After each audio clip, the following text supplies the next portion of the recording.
Rais wa Zanzibar, viongozi wote wa Serikali ya Mapinduzi wa Zanzibar, wageni waalikwa, kwa heshima.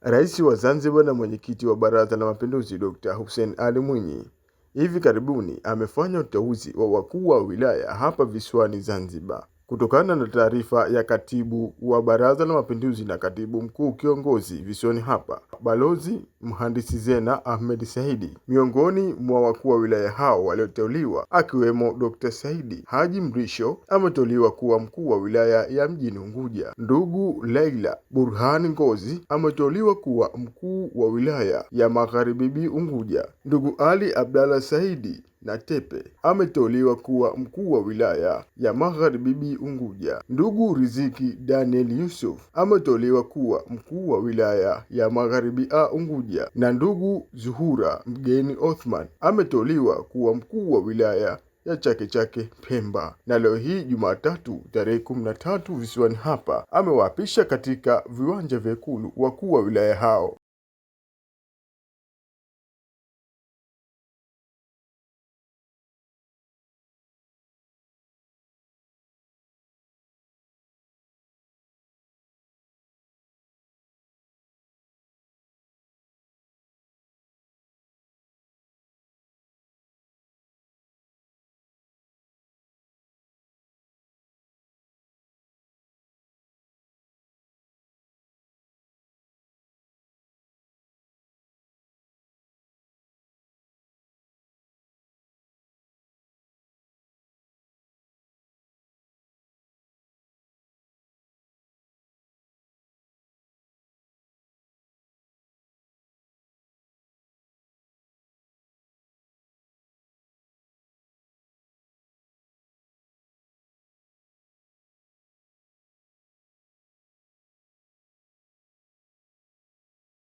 Kutokea visiwani Zanzibar, Abdalla Balozi, Sema Africa TV.